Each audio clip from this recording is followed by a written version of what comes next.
live.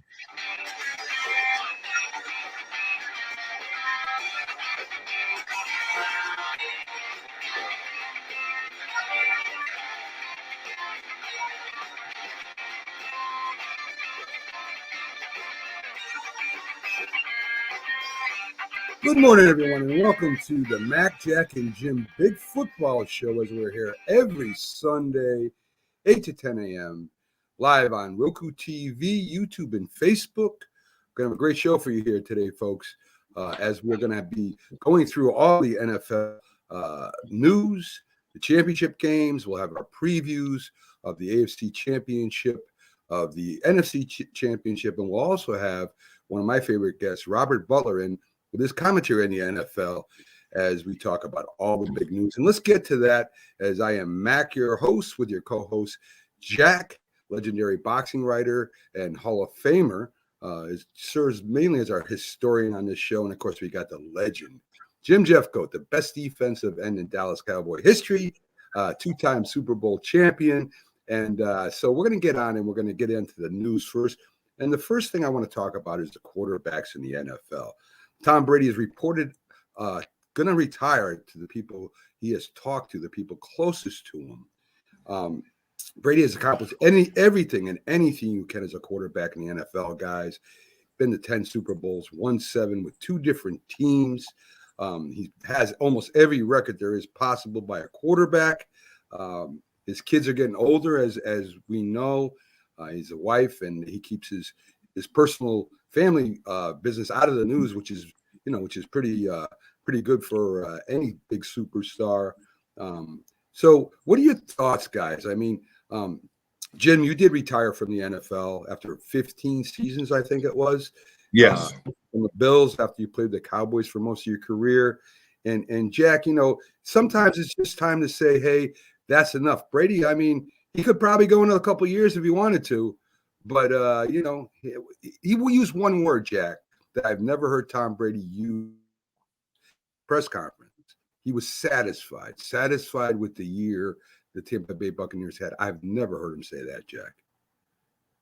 I'm going to tell you, if you want to make a little comparison as far as greatness goes, let's compare Tom Brady to Muhammad Ali. Let's compare him to Sugar Ray Leonard. Those guys came back. I'm not 100% sure that if Tom Brady retires, and all indications are now that he will, come mid-season, he might be working out all along. He might get a little antsy. Giselle might say, Tom, if you really want it bad enough, go back for this season.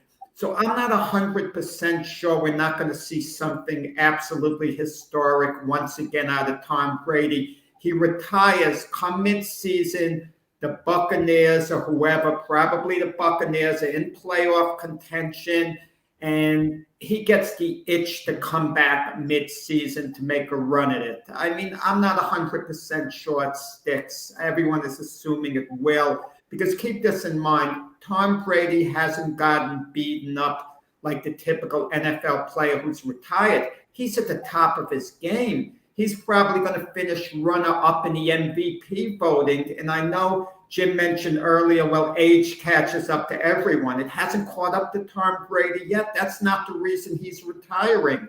The reason he's doing it basically to just spend more time with his family. But once he has that time spent with his family during part of the season, I'm not certain that Tom Brady stays retired through next year. What's your thoughts, Jim?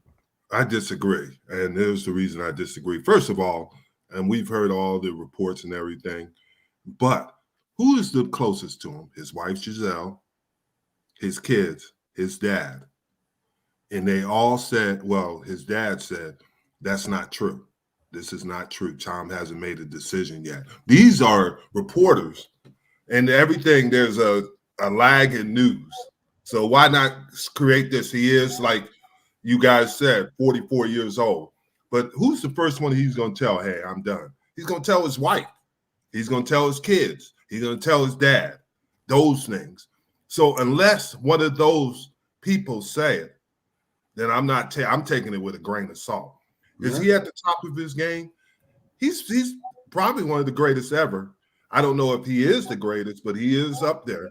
I mean, nobody's won more Super Bowls and been in more Super Bowls. He's been in more Super Bowls than any other team in the NFL as a person. And these things are, in 5 years, think about this. 2027, Ben Roethlisberger and Tom Brady will be first ballot Hall of Famers. No question about it. And these things. But you got to move on in life. And just like you guys mentioned, his kids are getting older. They're starting to be involved with sports themselves. He has to still, it's hard when you're in football to develop that close relationship with your significant other, your spouse. And this is now, what else does he have to do? He's done everything. He's won championships. I mean, he's been the MVP. And this is from a 6th-round draft pick, the 199th pick in the draft. And we see all these quarterbacks, the Burrows, the Mahomes, the Staffords right now. The only one that wasn't Jimmy G, but they're all high number 1 picks. He broke the mold. He broke the mold. What else does he have to accomplish? He can go on 44 and live the rest of his life and say, I did it, and I did it the right way. And Jim, health too, right? Healthy. Yeah. And that's very important. Your quality of living after football is very important. You told us, when you decided to retire is when your knee got injured. Yeah, when I had the knee surgery, I was scoped. Finally got injured in Buffalo after 15 years of playing nonstop. Yes. And then you said, that's it. I'm done. I want a quality of life when I leave the game.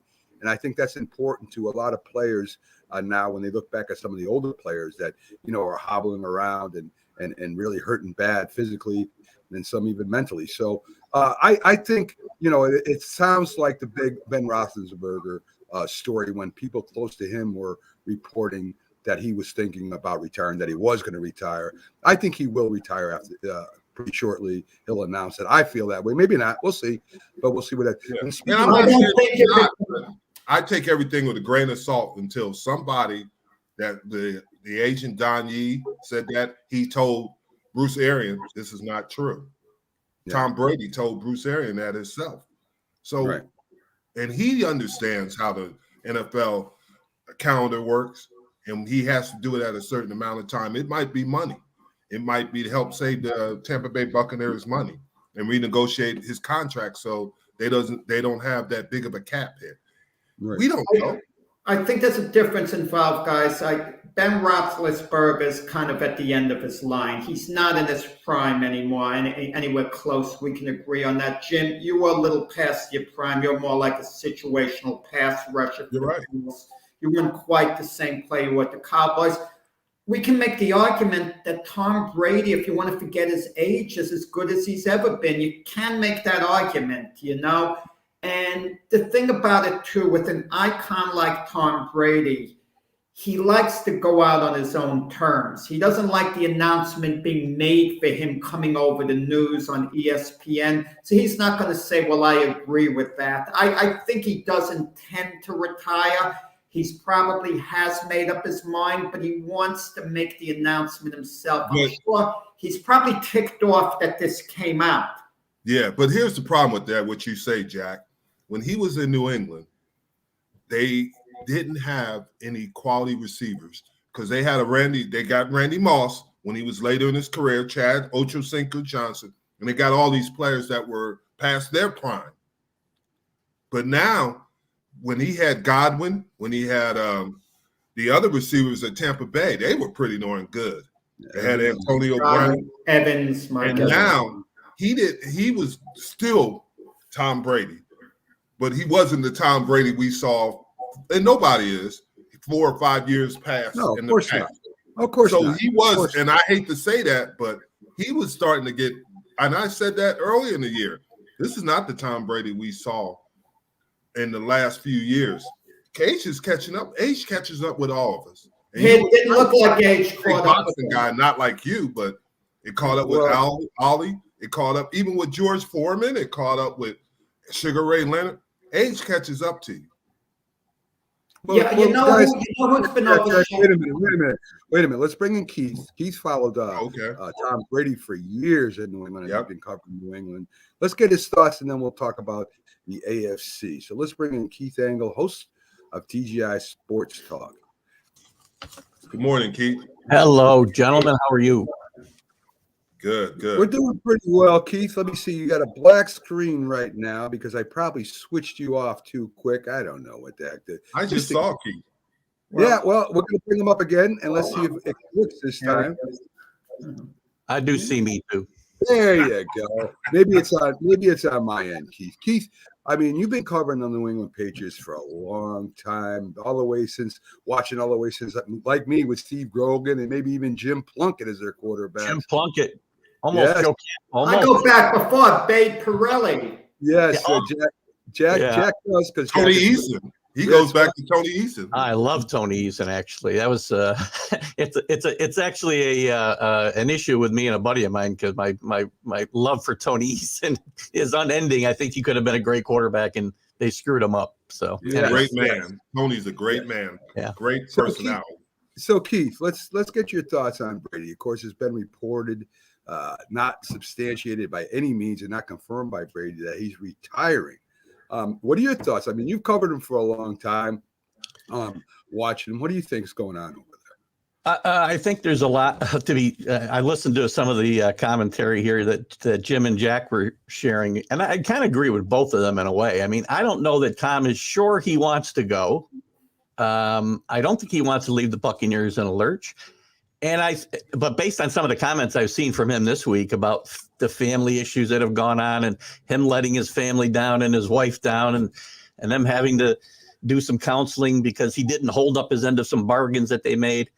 I wouldn't be surprised if he's going and he's ticked off, especially because it's ESPN who has been a thorn in his side forever, and the Patriots side, and in turn, Tom Brady's side forever. I think he wanted to do this on his terms, and he's pissed that it's gotten out. Yes.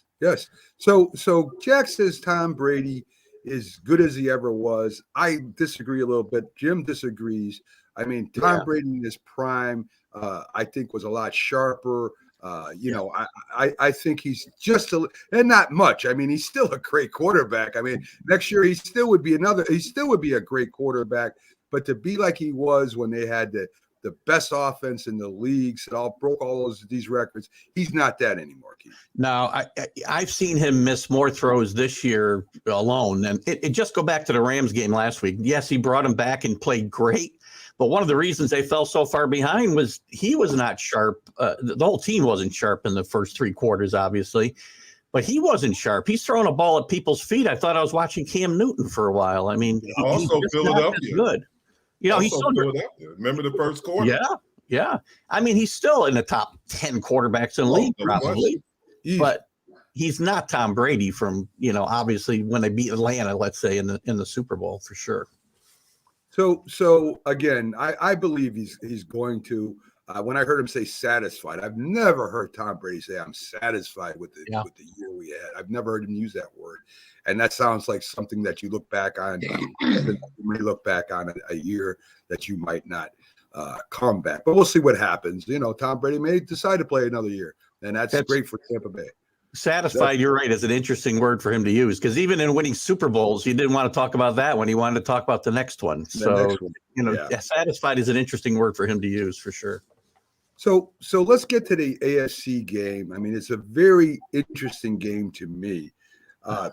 We watched two very different games in the playoffs last week, right? The Cincinnati Bengals and Tennessee Titans were more a defensive game. The Bengals defense was very opportunistic, intercepting the ball. Burrow got sacked 9 times. That can't happen this week at all. No. Kansas City and Buffalo was just an all offensive game, right? There was no defense at all. So, and we both should agree, I think everybody would agree that Kansas City is a better team than the Titans right at this point in the season. So what do you think, Keith? I mean, for the Bengals to have a shot, to me, they have got to get that running game going and mix it. If they don't get that running game going, they don't stand a chance, in my opinion. What do you think? Well, I kind of agree. They got to control the football and keep Mahomes and that offense off the field because, again, this isn't Ryan Tannehill they're playing this week, right? Which is a big factor last week in my mind. I like Cincinnati. I think they can stay in this game. I don't know that they're going to win it, but I do think they can stay in the game and cover the point spread, for instance. But they do need to control the clock. And if they should be in this game or even ahead in a fourth quarter, they do have the ability and need to be able to run the ball. And that's why Buffalo lost the game last week, because you still, as much as this is a passing league, you got to be able to run the ball to finish out games. And Buffalo couldn't do it. If Cincinnati could get ahead, and I do expect them to win, score some points. They've got some weapons on this team other than just Burrow and Chase, right? If they could get ahead in the fourth quarter, they have the ability to do that and run that clock out and keep Mahomes off the field and, scoring touchdowns in 1 minute or field goals in 13 seconds. What are your thoughts about the Kansas City defense coming back to full strength again, too? I mean, you got what do they call them, Sugar Bear or Honey Bear or whatever they call them. I mean, the defense, Honey Badger. There you go. There you go. The Honey Badger. He's going to be back. They got some other defensive players coming back. Kansas City has a way at the end of the season of improving their defense. To make that run, they have to, and they do every year. Jones in the middle. Can they get that pressure on Burrows like Titans did? I don't think they can pressure them the way the Titans did. And if they do, this game will probably not be close. It'll probably be a blowout. Cincinnati's going to have to score, 30-some points probably to win this game. And I do think they can do it because I don't think Kansas City, even at full strength, and you're right, Mac, in big games they've come up and played better at times. I personally, not at full strength, but they didn't play well last week. I mean, Josh Allen's a great player, but they made it way too easy. Both defenses made it way too easy for the offenses last week, in the second half especially. And again, I think this game's it could turn on defense in a big turnover. Burrow they can't turn the ball over. And on the other side, Cincinnati needs to keep Mahomes in the pocket. I mean, he kills you on third down, not like Josh Allen, bullying, fast and bullying his way down the field. He's tiptoeing around, but he goes for 69 yards last week, and some big third down runs. Yeah, Keith, I disagree. I agree with you, what you're saying, but you got to understand what Mahomes is doing. That is a design scramble, and by that I mean he's not scrambling to run. If he sees man coverage, he's going to run. Right. But what they're looking for is the open alley, and the reason they're looking for the open alley, if it's a zone, they know that somebody's going to be open, and that's what he's doing. Cliff Kingsbury did that. Yeah, he did that, and that's what he did. They trained them to do that, and that's what they've been training Mahomes. Run if it's man. If it's a zone, look for the open area, looking for the soft spot in the zone. Yeah, I agree. But would you design play? Yeah, would you agree, Jim, that the best way to beat Mahomes is to keep him in the pocket and not let him get outside and look for those types of opportunities? But the hardest thing is when you get a four-man rush in the zone, there's always an open space. Yeah. And if you look at it, the only way you can do it is squeeze everybody. The advantage Kansas City has is Chris Jones. He's 6'6", he's over 300 pounds, and he's long and lean.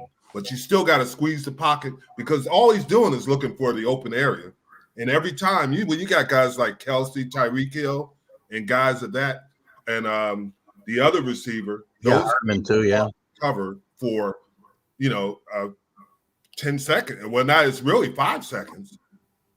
There's a lot of weapons to go to, that's for sure. Yes. Cincinnati's secondary played a real good game last week, but let's be honest about it. Ryan Tannehill had some really poor throws, 3 interceptions. They were all bad throws for the most part. I know Eli Apple made one good play deflecting a pass. But if, Kelsey Hill get a couple of steps on someone, Patrick Mahomes isn't going to miss them, the way Ryan Tannehill did. And I really don't think it's going to be Kelsey or Hill. It's going to be Marquise Hardman because they're going to go to – he can do that. He can go to his third receiver. Well, he'll have single coverage for sure, Yeah. Because they're going to try to take them out of the game, but that's not going to work. And these guys get more yards after the catch than any team I can remember. crying out loud. Well, for God's sakes, Jim and Keith and Jack, would somebody hit Kelsey on the line of scrimmage? You see, if I'm the defensive coordinator, I'm putting Jim Jeffcoat line straight up on Kelsey. We always say that. We always say that. Wait, Jim, let me finish. And punching him in the mouth every time he comes off the line of scrimmage. I would say, Jim, get a penalty. I don't care. Elbow that guy right in the chin every time he goes off the line of scrimmage. This is not a traditional offense. They move him, they motion him, Yeah. and they put him in a slot. He's off the line of scrimmage, just for the reason you said. He is not a traditional tight end where he's inline tight end, meaning he's on the line of scrimmage. He's in different position. He might be out wide.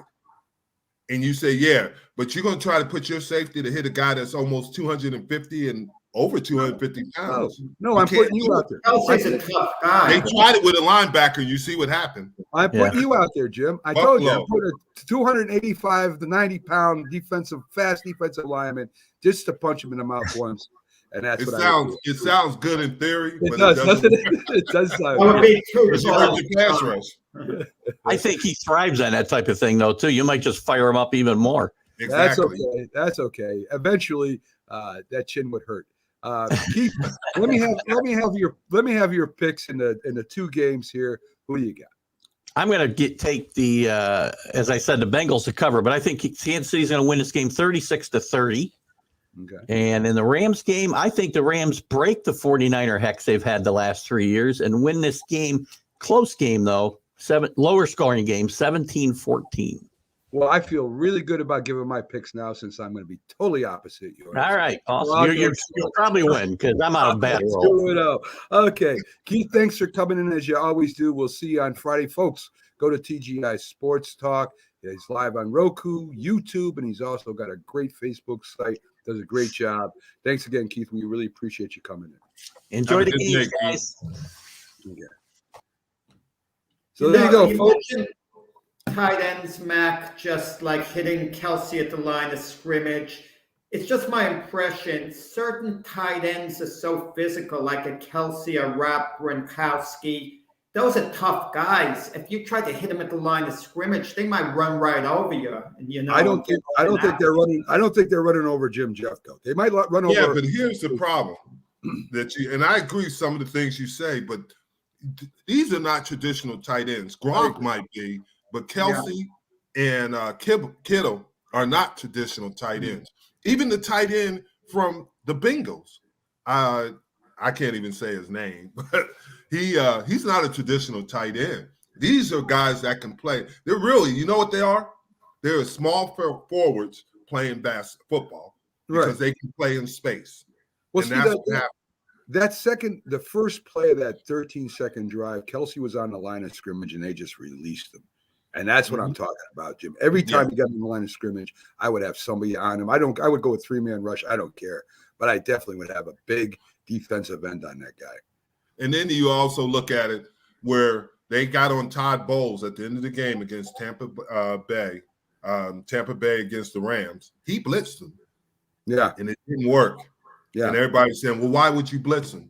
Well, the thing with the Buffalo Bills, they didn't blitz. Right. And he let Mahomes have enough time to find Kelsey. Yeah. And they put a linebacker on him. And that was I couldn't have said, why would you put a linebacker on Travis Kelsey? Right. You're killing yourself. And then they were trying to double Tyreek Hill. And just like you said, nobody put a hand on him. He came across the formation, and that's dangerous. And And you know, Jim, in a normal prevent defense, now tell me if I'm wrong. If you're in a prevent or a dime defense, your safeties are back by the end zone, for Christ's sakes. How the hell do you let them come across the middle, get behind you? I don't get that at all. I mean, this is the last play of the game, basically, and your safeties are normally at the 10-yard line, not at the 40 or the 30. I didn't get that at all. I didn't get it either. Yeah. And I mean, I thought, in my opinion, everybody was talking about how great the game was, but defensively, it was a poor game on both sides. But it was really, and it's tough because in the overtime, I don't want to change the overtime rules. That is tradition. Yeah. I'm tired of hearing all this stuff. I want them to play the overtime rules. You got to find a way to stop them. Yeah. And that's Jim, you know what bothered me? people making excuses about the overtime, the 13 seconds. Well, the defenses were exhausted and this and that. 13 seconds left. It took just one player to put some pressure on Patrick Mahomes and make him move around, make him move out of the pocket. That takes some extra time. Just one player on the defensive line had to step up and make a really good play. Just put some pressure on Mahomes. And you know what the biggest problem was, Jack? Think about this. There was 14 seconds, 13 seconds left in the game. They're kicking the ball off. Why don't you squib kick it? I didn't disagree at the time. Let me tell you why. You tried to get too cute. I've seen these squib kicks backfire. Remember Tom Brady's first Super Bowl against the Panthers? They kick it out of bounds. They tried to get too cute. Remember the Giant-Ravens Super Bowl when the Giants came back 17-7? They squibbed the ball on the kickoff, and the Raven play returns it for TD. I think you get a little too cute. Tyreek Hill was back there.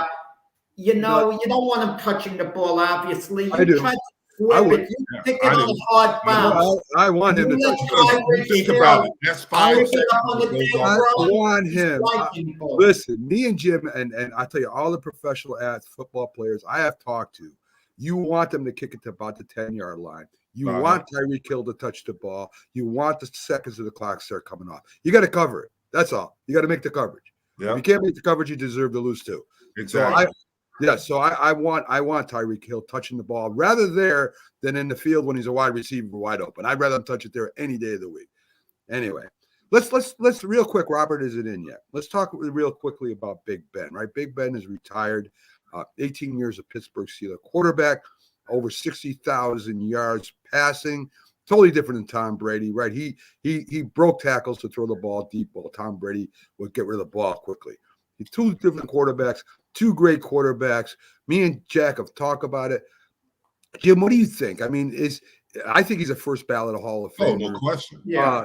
He's won 2 Super Bowls. Right, out of 3. Drew Brees is going to be in there in 2026. Right. And he's won 1 Super Bowl. I know he has all the records. Oh, no, he's a first ballot Hall of Fame. No That's question. not even a discussion. I think it's a true leader, right, Jim? I mean, he made that team go on offense. I mean, they had a great running game, don't get me wrong. But when it came down to it, when you needed a big play, looks like he was always shedding a big defensive lineman and throwing the ball. But Jim, I want to point out, everyone's talking about how loved Big Ben was. Maybe he is at the present time, and he's matured, I guess, over the years. But there was a time he wasn't the most liked guy by his team. I agree. I've heard it, and I know people that were in that organization. He was difficult with the other quarterbacks when he was in that organization. But as time softens you. Time softens you, and he became a more well-liked because he knew that the end was coming, and he didn't want to be remembered that way. So he changed the way he dealt with people within the organization. Even Antonio Brown credited him on Twitter or whatever he does, Instagram, and he credited Big Ben on what he's done in his career, which was kind of unusual because they had a falling out. Yeah. I don't think any quarterback would not have a falling out with Antonio Brown. Yeah, but Well, I know when the Steelers drafted Mason Rudolph in the 3rd round, Big Ben said immediately, well, we could have used that pick on another position. And then he said, look, if he comes to me for advice, I'll try to help him out, but it's not my job to help him. I remember that. And that's not exactly a warm thing, welcoming a new teammate. Yeah. Well, and they said Favre did the same thing to Rodgers. Sure. Yeah. So, I mean, listen, he was probably right about that draft pick with Rudolph too, right? I mean, Rudolph's been a decent backup for the Steelers. He's been a serviceable backup. Yeah, serviceable, please. He sure ain't no starting quarterback, that's for sure, Jack. So, folks, let's talk a little bit about, here he is. Robert came in. I was going to stall a little bit more, but we got I Robert. bet he thought he'd be talking about the Tennessee Titans today. He had that on his calendar in advance. Why you gotta take shots at all our guests, Chad? He does that with every guest, Jim. I bring him out, he takes shots at him before they even get on. He takes shots at me. I'm used to it. That's what I'm saying all the time. I mean, it's just crazy. So let's bring up Robert. Yeah. All right. Hey, Rob. How we Hey, doing good today? morning, guys. Hey, Jack, Robert, real quick Good morning, G. question. Yeah. Tennessee lost last night to Texas. Why you got a Tennessee tie on today? This is actually a tan tie. It's not really orange. It's not really gold. It's kind of it's just a bad lighting, I guess. Oh, okay. Yeah. At certain angles, I could look like a Vanderbilt fan with this tie on. It depends on the lighting. No, Jack, Yes. you asked last week about the mood of the fan base. People are starting to. I had the week to talk about the Titans with friends around and family and co-workers, and they said that maybe it's Ryan Tannehill at this point. He's been overlooked because the team's been so good on the running game, the defense, the coaching. And, with the 14 interceptions and then 3 in that last game, maybe he's that next piece, get upgraded quarterback. That's been the talk of the town. Yeah. And I go all throughout the town. I had a real quick question. Yeah, They Jim. fired 3 coaches, a special teams coach, Wow. the assistant D-line coach, and it was one more they fired. I thought that was unusual right after the last game. And Linebacker coach and linebacker coach. Yeah, Jim Haslam. Remember him? He used to be Jim coach Haslam. in Yeah. New Orleans. Yep. And then he was in Buffalo as a player. I have no idea what they were thinking there. I thought those guys were okay. Jim Schwartz is being interviewed for the Colts defensive coordinator job. Jim Schwartz has been a coordinator all over the place. If he's so good, why hasn't he basically stayed in the same place for the most part? Well, because they don't blitz enough under him. I mean, Jamie can talk about that with the Philadelphia Eagles. He's too situational. I think he's too caught up in his analytics, if you ask me. He's big coverage guy. I'm not a big fan of him personally, but he did help the run defense, and they play good at times. Well, Robert, we've been talking about the possible retirement of Tom Brady, which indicates that he probably will. He may be a little mad that it got out early. I think he will, but we'll see. And then we got Big Ben. Again, as I was saying, 2 different quarterbacks, right? I mean, one was accurate, get rid of the ball. Big Ben would make the big plays, breaking tackles. And we'll even throw Rodgers in there with you, all right? Thoughts are that he's not going to stay with Green Bay because they would have to do a rebuild this year. So what are your thoughts first on Brady and Big Ben, the 2 great quarterbacks? Yeah. When I look at Tom Brady, and John Madden said this about Brady early on, he was always kind of a guy that hangs around, no matter if he never loses his composure, whether he throws a pick 6, just has a bad first half. He never lost his composure. And people my age and younger, when fantasy really started to take off in the early 2000s, it's a model of consistency. I hope that a guy like Tom Brady, I know he probably won't go into coaching, but at least take his TB12 methods and help quarterbacks study the game, take the game approach that he does. From a week in and week out basis, you couldn't ask for a more consistent player, no matter what team he was playing against, than a Tom Brady.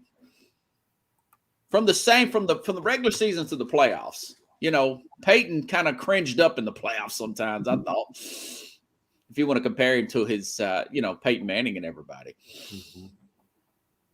How about Big Ben, Robert? What do you? Big Ben, 2004, guys. I remember his first start. It was against Dallas, Jim, 2004. Do you remember that? No, I'm trying to think. I was actually there in 2004. Yeah. They had their backup, their starting quarterback, I want to say, was Tommy Maddox, guys. Oh, touchdown, Tommy Maddox. From the US, from the first XFL, comes in there. He gets injured. Ben Roethlisberger was the 3rd quarterback talked about in that draft. Nobody could say his name right. We called him Hamburger for a little while. Roethlisberger, they had a Roethlisberger hamburger. He comes into that Dallas game like he was a 10-year veteran, Miami of Ohio, and he was the last piece that team needed to get over the Super Bowl. He's that guy, He's that guy. Little known fact: his sister, and my daughter played together at Oklahoma. They played basketball. Oh, really? Yeah, they played basketball. She played two sports. She played volleyball. She was even a better athlete than Ben. Oh, wow. No, there you go. We always get the inside information when you have a legend like Jim Jeffcoat here. Let's talk a little bit about Aaron Rodgers, right? Yeah. He said he didn't want to be part of Now you're talking, Mac. part of a rebuilding team. Jack was totally bored with those older quarterbacks. Jack's hero. Now I can engage in the conversation. He doesn't want to stay on a rebuilding team, which Green Bay will be next year because of the salary cap. Pittsburgh, Denver, even I'm trying to think of the other team that there were thoughts of him going to. Wasn't it? What was it? Wasn't it New Orleans? I don't know. That's good. Yeah, That's, now before Sean Payton retired. right. And now let's say the stars all align. Brady retires. Is Tampa Bay in the mix too? Possibly. That's you know what? That's an interesting point. Nobody's talked about with Tampa. Tampa still has pieces. They're talking about reloading, not rebuilding. So that sounds like they're going to pull a New Orleans and be a gazillion dollars over the cap in 2023. But let's push the chips back in this year and go after an Aaron Rodgers. That I could see that as being a possibility. But this Denver team looks very similar to the Denver team that Peyton Manning took over with those offensive pieces. They seem like they're air quote we talked about with Pittsburgh back in 2004. A quarterback away with their players, decent offensive line. It's anywhere from 19th to 12th. But you put a guy like Rodgers in there. How about Carolina, Robert? Oh, yeah. Well, they've got a new offensive coordinator down there in Carolina. Guys. If Aaron Rodgers has had a really good relationship with Nathaniel Hackett, who was the Pack offensive coordinator, who's just hired as the head coach of the Denver Broncos, that's the most logical fit for him to go to because the Broncos have an excellent defense. They're ready to take the next step and seriously contend. Yeah, and I agree. The title. And I think that's why Denver was fully aware when they hired Nathaniel Hackett that Rodgers would be in play. If they couldn't get him, they'll be happy with their coach anyway, but it increases their chances by an awful lot that if Rodgers is to go anywhere, that would be the team because Denver has more upside than these other teams you're mentioning, like Carolina. And go ahead, Jim. You talk about the great defense, but that was Vic Fangio. Vic Fangio, people don't realize how good of a defensive coach he is as a coordinator. He is exceptional. He did it with Chicago. Everywhere he's been, he was in San Francisco. Vic Fangio. So I don't know how great their defense is. It's schematically, they're very good. Oh, speaking of Chicago, the name escapes me, but they just hired the Packer quarterback coach. Yeah, he's his name as a is coordinator. Yeah. If Rodgers has had a good relationship with him, but I can't see Rodgers going to the Chicago Bears. I can't either. He owns him already. So Brett Favre went to the Vikings, didn't he? So anything's possible. Yeah, anything's possible. And Jack led me into our next topic, which is a little bit. He doesn't know. Believe me, Robert. He has no clue. He just teased it up for us, guys. Rodgers is going to be league MVP. Jack. Why do you got to go back to what you were talking about 2 minutes ago? And I'm talking about what you just said last. All right, the coaching. It seems to me, Robert. For instance, the Bears had an offensive coordinator as a coach. They fire him. They get a defensive coordinator, right? The Denver Broncos had a defensive coordinator as their last coach. Now they hire an offensive coordinator. It seems crazy to me how they switch when things aren't working, right? They go opposite of what they did before. So I want you to talk a little bit about the coaches, the hirings, and give us your grades on them. Right now we've got the Bears, Denver, and the Giants have hired 3 new coaches. Let me get your thoughts on those guys. Yeah. Well, we can start with the Giants. You look at I like the fact that they hired the general manager first, and then they hired the general manager hired the coach. Now, of course, the coach We're talking about the Joe Sheehan from assistant at Buffalo. He hires the offensive coordinator, Brian DeBall from Buffalo. So there is a relationship there. My only issue with DeBall is what about the running game? What about the running game there? Are you guys going to keep Daniel Jones? Mr. Morris seems to think that they're going to give him at least one more year. So what are they going to do there? I do like that general manager, Brian DeBall. Lot remains to be seen about the running game. I want to say, I don't know if they've hired. They have not hired an offensive coordinator. I would like to get somebody like a Clint Kubiak. That's Gary Kubiak's son, who was the offensive coordinator for Minnesota. Mike Zimmer was fired there, trying to bring some zone block and run scheme up there to the Giants. But I'd give it an A- because I do like this general manager. Buffalo, remember Vontae Davis, guys? He retired at halftime, Jim. Yeah, Buffalo was terrible. And then when Josh Allen takes over, 2018, this was from this general manager. They go on a winning streak. The next year, they make the playoffs. They've been bucking towards the Super Bowl ever since. So I do give it an A-, possibly an A+ if the ball it depends on what he does at offensive coordinator. There's only so much an offensive coordinator can do with a quarterback if he just really doesn't have the talent. Remember Peyton Manning, he gushed over Adam Gase, recommended him highly for the Jet job, and he didn't have much positive effect on Sam Darnold, so you don't know. But Brian DeBall, he's an offensive coordinator. He's exactly what Daniel Jones needs. Unlike, the hiring by the Bears, Matt Eberflus, who was the Colts defensive coordinator. Justin Fields needs someone there, to help him along, and it doesn't seem like they're quite addressing that. But like I said before, they reached out to the Pack offensive coordinator. But who knows how good he would be, because with Aaron Rodgers is going to be effective no matter who his quarterback coach is. Right. The Bears, they bring in this guy. His name is Pete. What is his name? Luke Getsy. Right.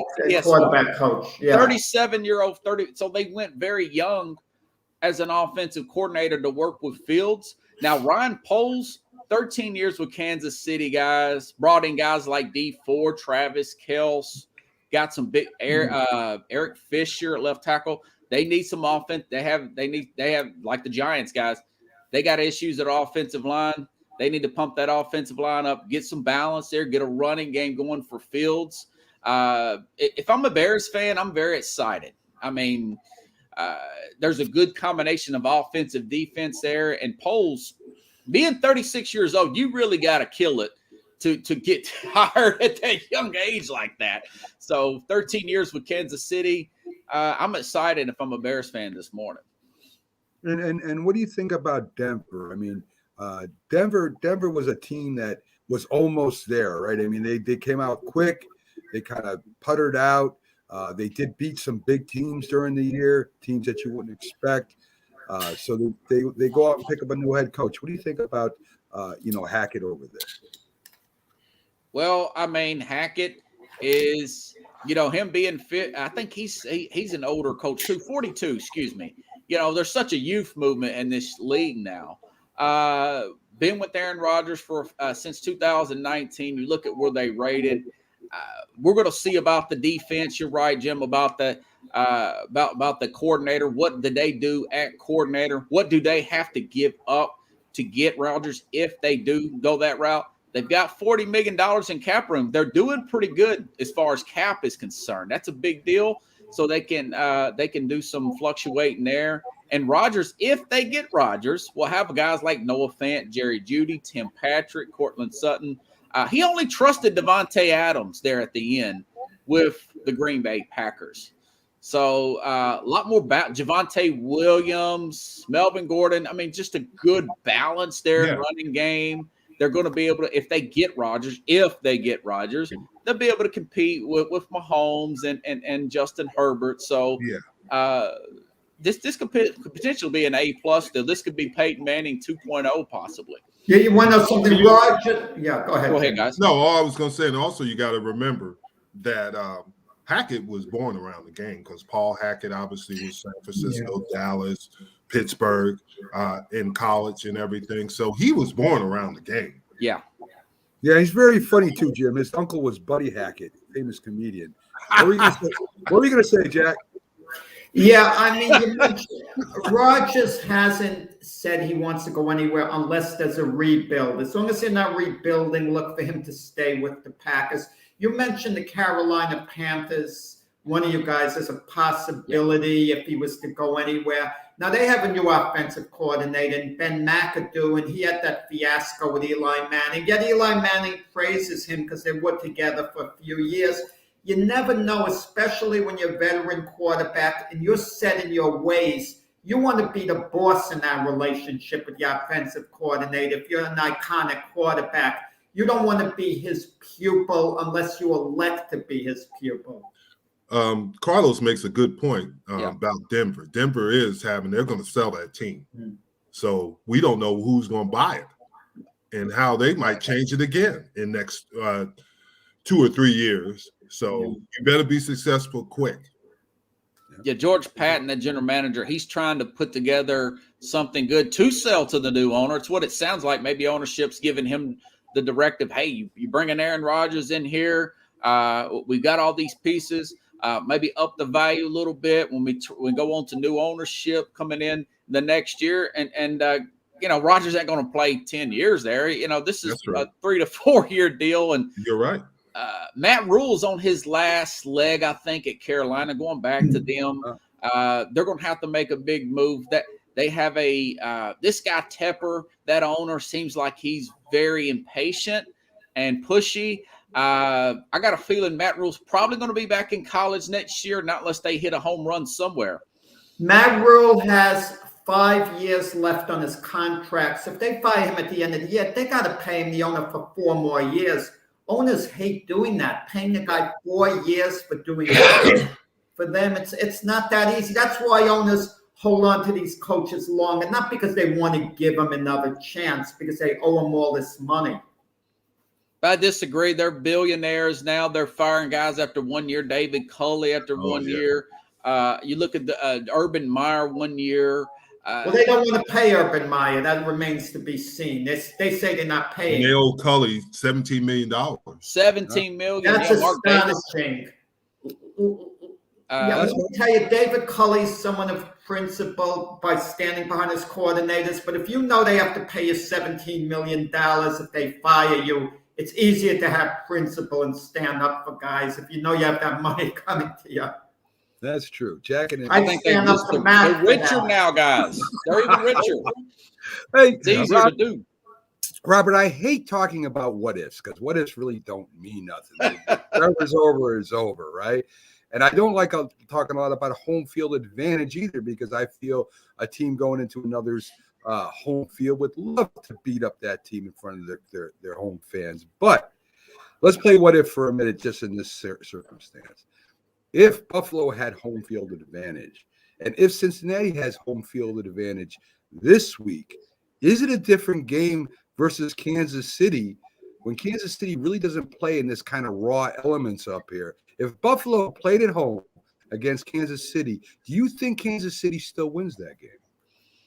No, I think Buffalo's a squib kick away from beating Kansas City, if you ask me. I got to think people were talking about that all week. You have to play that. And when you touch that ball, that clock is going to go up. So Buffalo, as loud a stadium as it is, I think that they would probably win that game.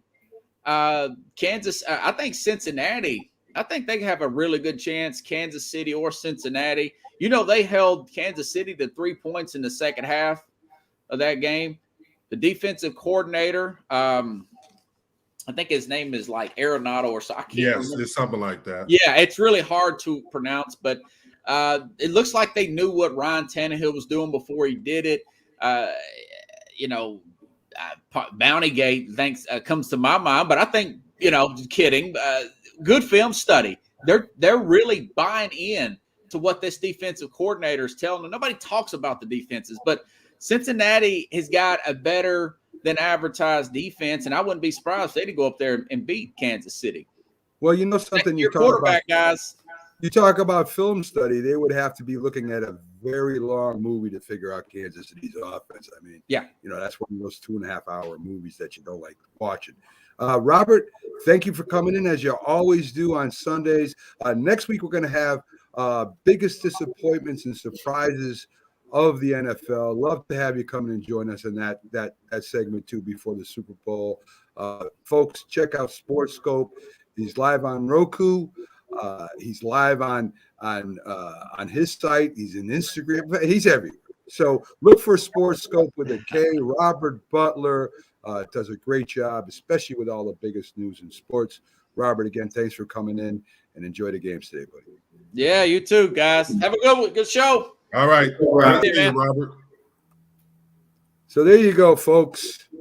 Robert Butler joining us as he does every week, as he did a long time ago when I first started out, giving us all his thoughts. And he's normally very, very good at what he does. He does a lot of investigation before he goes on and just starts talking. Agree with him or disagree with him.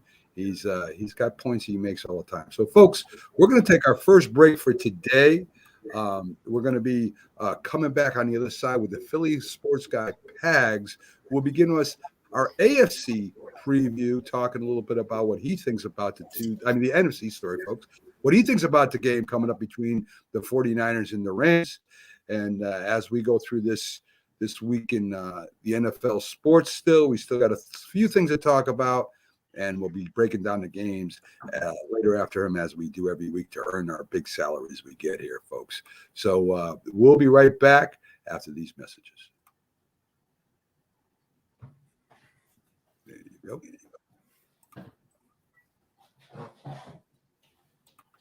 You worked too hard, you ate too much, the cheesecake made you greedy. Let your aching head and stomach hear this message from old Speedy. Alka-Seltzer, plop, plop, fizz, fizz. Oh, what a relief it is.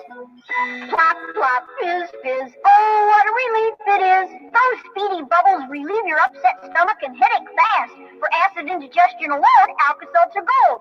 Oh, what a relief it is. What a relief. Our nation's armed forces, and you're looking for a way to continue serving your fellow veterans in your community, then join AMVETS. Each year, AMVETS members volunteer millions of hours at VA healthcare facilities from coast to coast, helping to improve the lives of their fellow veterans through the VA Voluntary Services Program. AMVETS posts and departments also participate in a wide variety of community service projects, ranging from Americanism in our schools to supporting the Special Olympics and Boy Scouts of America. If you no longer wear the uniform today, you can still serve through the AMVETS by joining today at amvets.org. Joe's presents Chester Cheetah. I'm Chester Cheetah. I'm just a cool dude in a loose mood. Until I see those Cheetos. Then my cool turns to drool. My style and ease surrender to my urge for the snack that goes crunch. It's not easy being cheesy. Cheetos cheese-flavored snack. Cheese that goes crunch. Hi, Grandma. What's for dinner? Hey, honey, I'm making stew tonight. Ooh, can Nina come over? I'm not sure about our new friend. I wonder if there's been any drinking going on. Alcohol at her age can lead to so many bad things. I've been meaning to ask you, what would happen if someone offered you a drink? Grandma? This is hard. She's so young, but I know I need to talk to her about it now before someone tries to give her alcohol. If anyone ever does offer you a drink, I want you to say no. I have too much respect for my family, and I don't want to get in trouble. Okay. Really? I promise, Grandma. I love you too. Okay, how about tasting the stew and telling me? Some children may try alcohol as young as 9 years old. It's not too early to talk about drinking. For tips on how to begin the conversation, visit underagedrinking.samhsa.gov. That's underagedrinking.samhsa.gov. This message brought to you by SAMHSA and this station. My baloney has a first name. It's O-S-C-A-R. My baloney has a second name. It's M-A-Y-E-R. Oh, I love to eat it every day. If you ask me why, I'll say, 'cause Oscar Mayer has a way with B-O-L-O-G-N-A. Oscar Mayer, the first name in Bologna. How's that? If you talk and they will hear you every single time. Never get killed. Yeah, well, Kyle's not here. How come? Kicked off the team. Didn't Tim tell you? Kyle and some other kids got caught drinking beer in the park a couple of nights ago. Really? Yeah. Zero tolerance. He's out for the season. Come on, it's a first offense, right? That we know of. But why should that matter? He knew not to drink. I've made it clear to Matt that's what we expect from him. What have you said to Tim? Nothing really. You know, a lot of kids try it at this age, so Yeah, well, a lot of kids don't try it too. I'm not saying that Matt's going to be this perfect kid, but if I don't tell him what we expect and why he shouldn't drink, how's he going to know? You think kids that age really listen? They never admit it, Bill, but they hear more than you think. Talk. They hear you. For more information about talking with kids about underage drinking, visit underagedrinking.samhsa.gov.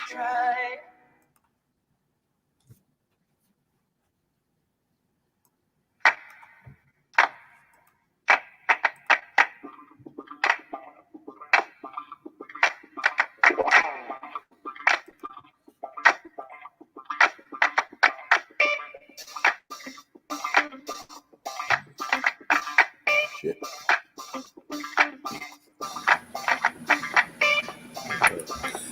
This is a presentation of Northeast Streaming Sports.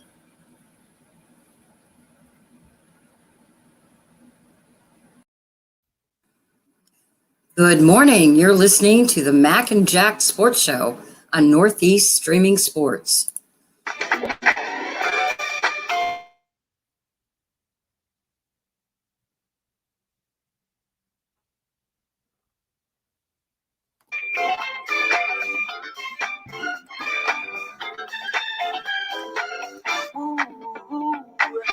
You might not ever get rich. Let me tell you, it's better than digging a ditch. There we go. Very quick update, guys. Don't cut it on me, Jack, please. Good morning. Welcome back to the Mac and Jack Gym Big Football Show every Sunday, 8 to 10 a.m. I'm your host, Mac, with your co-host, Jack Hirsch and Jim Jeffcoat, as we get through this big football show, and my board is acting up, but that's okay. We'll keep moving forward as we have to do live. That's stuff that always happens. So, okay, Jack, what smart? Quick update. I'm about championships, as you guys know. And in the Australian Open, very quickly, Rafael Nadal is on the verge of making history. Down 2-0 against Medvedev. He's rallied, and he's on the verge of winning the 5th set. And if he wins it, it's his 21st major title, which breaks the record, in the sport of tennis. And thanks for giving us that football update, Jack, on our big football show. Up next, folks, we got Pags, the Philly sports guy who's going to break down the NFC championship for us. It's always fun having him on. Big in social media.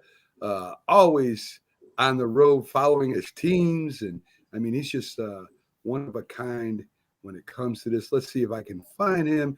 But you know something? I don't have no idea what's wrong with my screen here. But as I said, we keep going forward. Let's bring up Pags. How you doing today, Pags? Good morning, guys. And how can you cut him off after saying that big news about Nadal? Yeah. Jax, congratulations to you. You're in a good mood with the Flyers breaking their record losing. And again, but we won't talk about the Flyers. Jack brings us the best football news on the air every Sunday here on the Big Football Show. Pags, let's get into it. NFC championship game today. Got the 49ers, probably one of the most physical teams in football, going against the Rams and their big play capability. The 49ers in recent history are 6-0 against the Rams. So it seems like they have their number, including 2 wins this year, one at the end, last game, second half coming from behind to beat the Rams. I think the Rams, if you look at them on paper, offensively have more talent, right? You look at Kupp, if you look at OBJ, if you look at Matt Stafford, they seem to be a little bit better at positions. I mean, they even have an underrated tight end. He's no Kittle. He's no Kittle at all, but he is underrated. So if you look at it at paper, the Rams seem to have a more talented team. But some matchups in football, even the least talented team on football, match up well against really, really on paper great teams, Pax.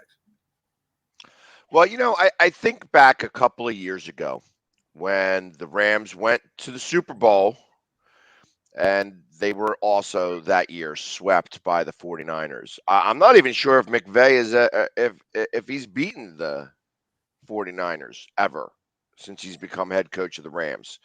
And or he may have won one game, I think, up to this point. It was like literally 4 years ago. I like the 49ers. I like their defensive line. I think Deebo Samuel is strong enough that he could take over some of the weaknesses that Garoppolo has right now. And that, for some reason, Shanahan just has McVay's number. And, sometimes it just works that way. I think it even sometimes gets in their head, I believe. So, I mean, they're going to overcome that thought process just initially, along with the fact that they got to actually play these guys. A lot has been said about the Rams defense, right? That they, you got Aaron Donald, you got, Von Miller, you've got a defensive line that can really rush the quarterback, but it seems you can run on them, not sideline to sideline, but if you run at them to use their quickness against them. And it seems that Jim, after he gets his cookbook all in order over there. No, I was looking at it. McVay is 3-7 against the 49ers, and he's on a 6-game losing streak. Wow. So that's what I was looking up. It sounded like you had a recipe going on there, but anyway. No, it was looking it up to make sure before I said it. It was one of them commercials. Them tag commercials that just come on the websites. That have nothing to do with the website whatsoever. I thought Jim was getting ready for the Super Bowl party. But anyway. No. I was making sure before. Come on, get back to football. Otherwise, I'm going to give you a Rafael Nadal update. Oh, please. So anyway, it seems that if you can run in between the tackles at the Rams, like the 49ers love to do, that you can run on them, and that's how they beat the Rams every time they play them back. Well, and there is something to be said for that, it amazes me because I kind of felt the exact same way going back to the Eagles game, that I thought that if they ran right just off tackle, that was where the strength was in the run game instead of going wide and going far out against Tampa, because that's where their speed was able to catch up. But if you were to run directly at them, that you were going to have some success with that. And I'm not exactly sure why that is. Why is that? And Jim may be able to answer a little bit. Why is it when you run at somebody directly, is it because you're engaging and then you have to get off the engagement to be able to get to that guy and it happens too quickly? Or is it – I'm sorry, I'll let you talk. No. All I was going to say was if you watch how the Rams play is that they're upfield. They're upfield. So they create spaces. And normally their linebackers are able to cover for them. But the 49ers are an unusual running team. They're, as we know, Kyle Shanahan is from obviously his dad. They're a zone running team, and they love for spaces. They love for you to open up things, especially with guys like Aaron Donald and even Von Miller. So that's why they're having success against it. It is difficult with their scheme to defend that because they're not patient. They're trying to get, honestly, the teams they beat is when they can rush the quarterback. They're saying that linebackers take care of the runs, but what the 49ers are doing with this zone scheme is putting a hat on a hat, and that's what they do really well. Jim, I mean, I know the defensive linemen have certain moves. You got a rip move, you got a swim move. You got the Olay move, if you will, like with a bull. And Aaron Donald's very good at that. And sometimes don't you just take yourself out of the play when you do that? That's the exact point I'm making. And that's the thing. When you play that type of scheme, you know who else does it? It's a Marinelli scheme. It's the Raiders.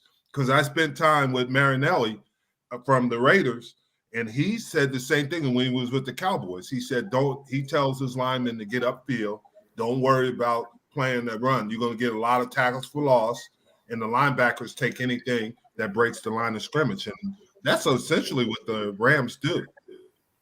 So does that mean that you have a lot of draw plays or delays, like something where you let them come up the field so that you wait that half a second and then head towards the line?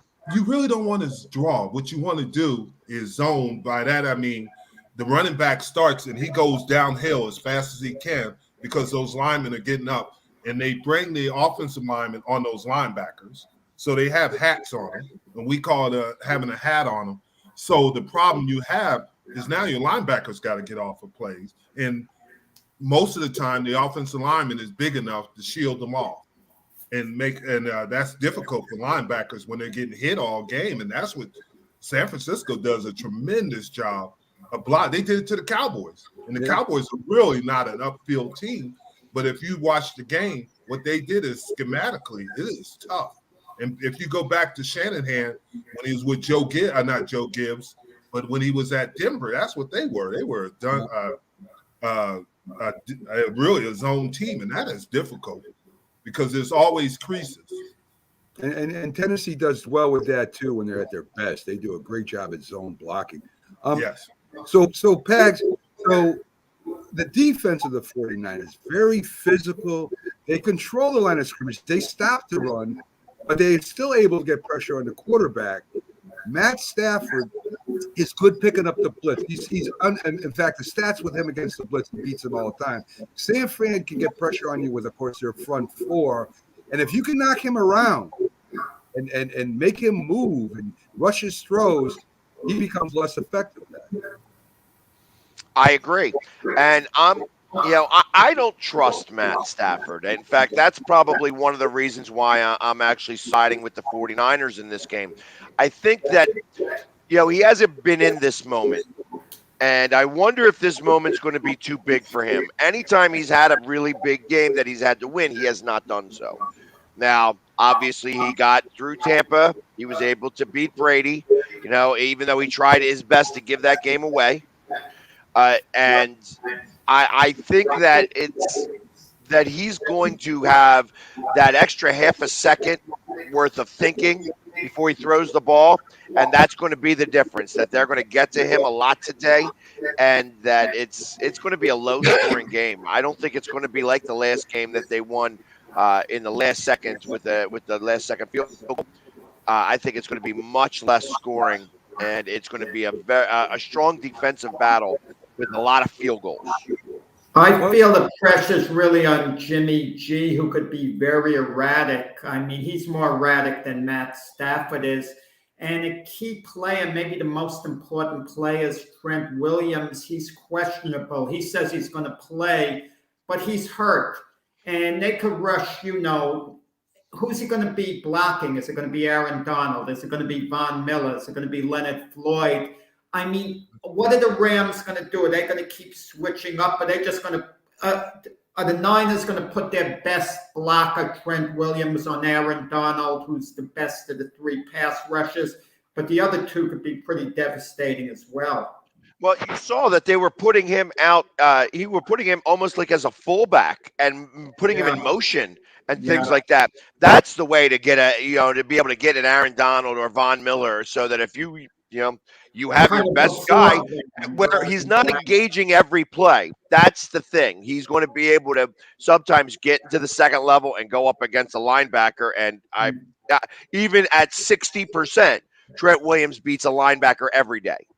And I feel like that's where they're going to use him best, where they're going to use him as a fullback, where he's running full speed at people, so that he doesn't have to engage. He doesn't have to take that back step, that's where his pain is right now. That if he has to go into pass coverage, that's where he would probably be his weakest. So, but if you have him as a fullback, then you definitely have him, where he's at his strengths, where he's running forward, moving forward, and moving people out of the way, which is what you want him to do.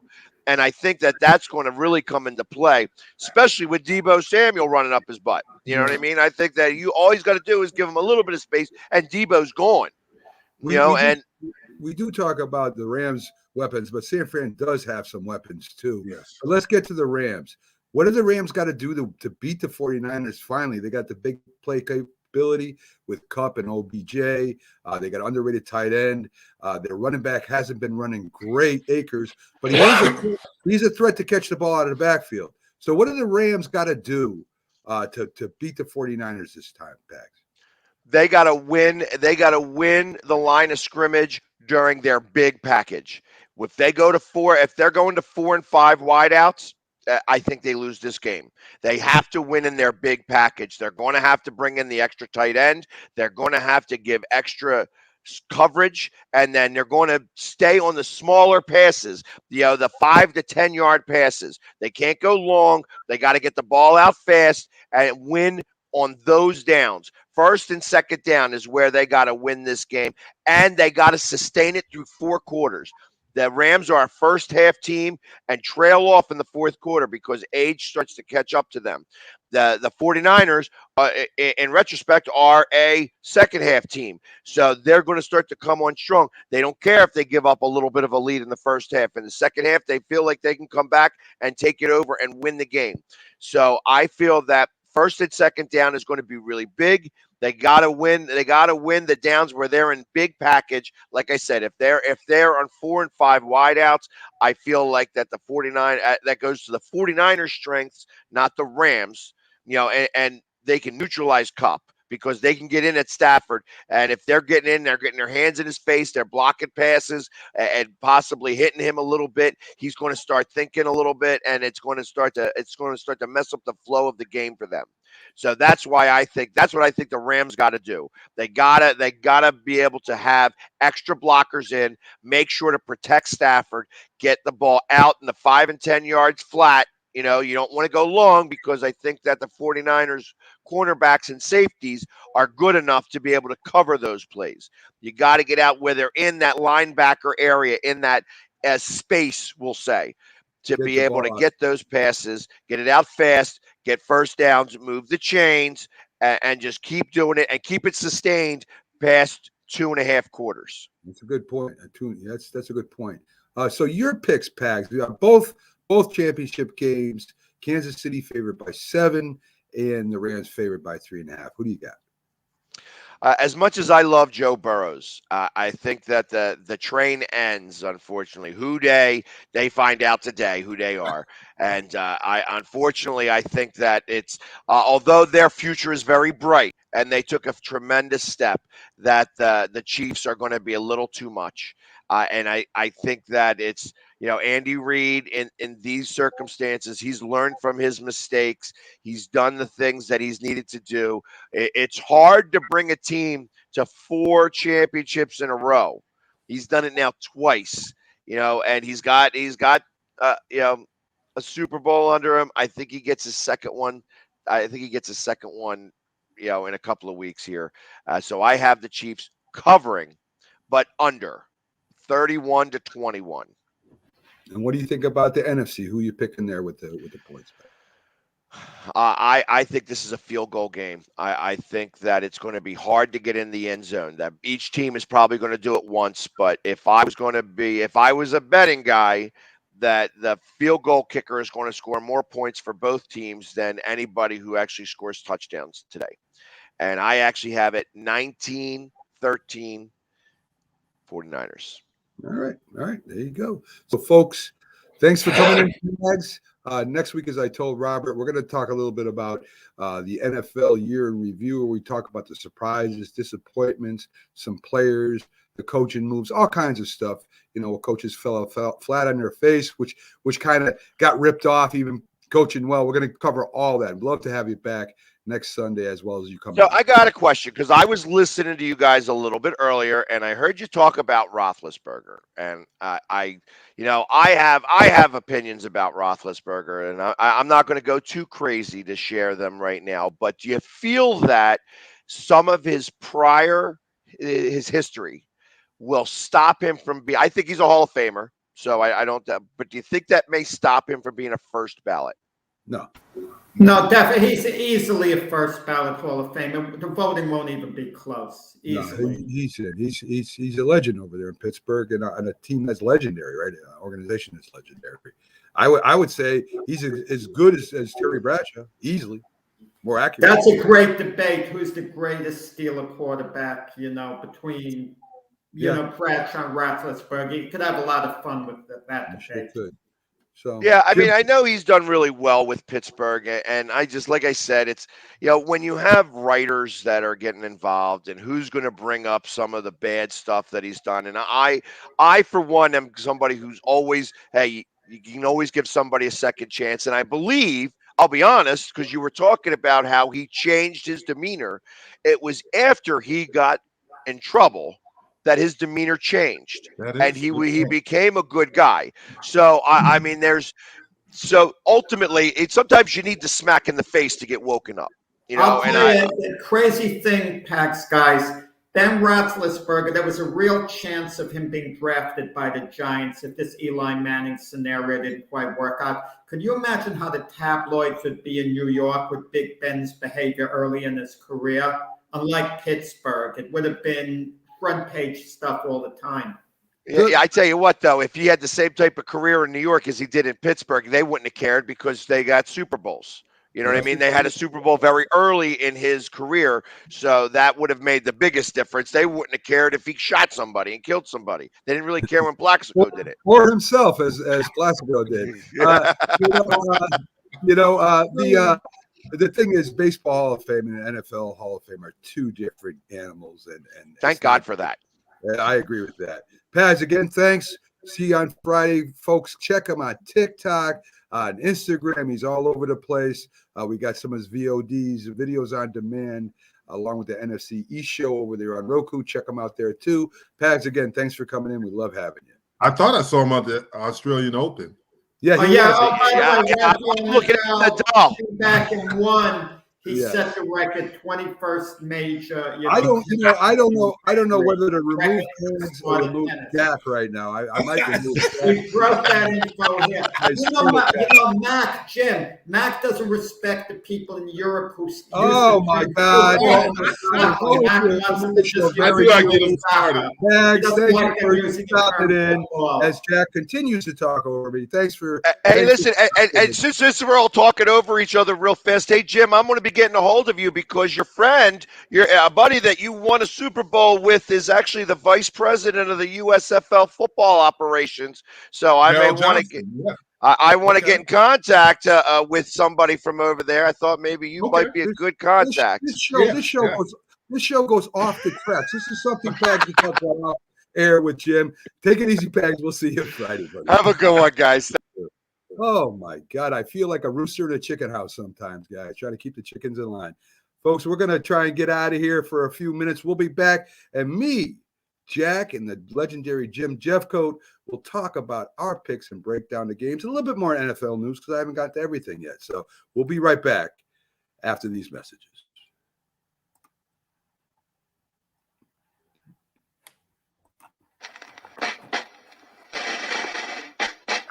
Look out, football, here we come. Houston Oilers, number one.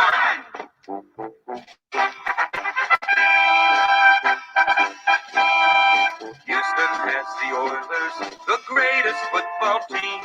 We take the ball from goal to goal like no one's ever seen. We're in the air, we're on the ground, always in control.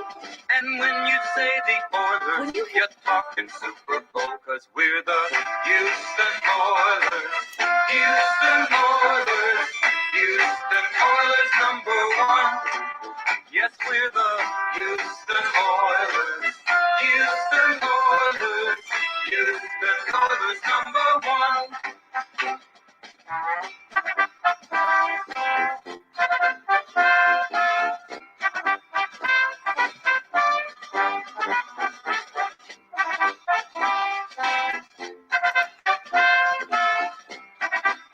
Hear the word asthma, you probably think of shortness of breath, coughing, or inhalers. Lots of things can trigger asthma, but the fact is that asthma doesn't just attack. It can kill, but with proper medical management, asthma is controllable. If you experience shortness of breath, wheezing, tightness in your chest, or persistent nighttime coughing, you may have asthma. See your doctor and get the facts. You'll breathe easier. For more information, call 211 Infoline. A message from the Connecticut Department of Public Health, keeping Connecticut healthy.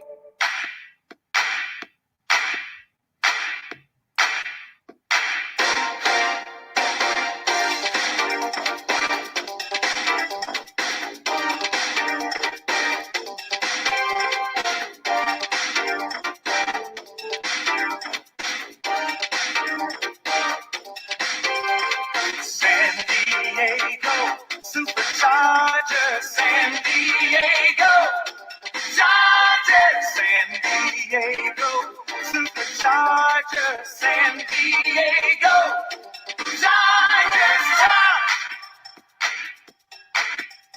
We're coming your way. We're gonna dazzle you with our play. The time has come.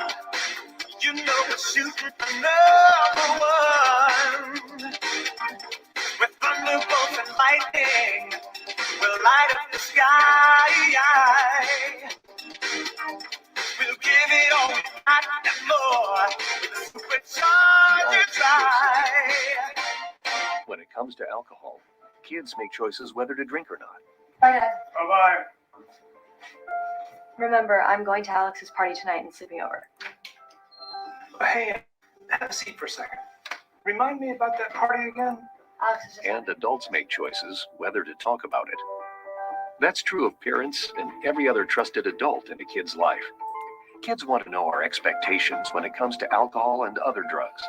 They want guidance and honest answers to their questions. And it makes a difference when the message is consistent and part of everyday conversations. So talk with your kids and help lead them on a positive path. Because when you talk, they hear you. For more information about talking with your kids about underage use of alcohol and other drugs, visit underagedrinking.samhsa.gov.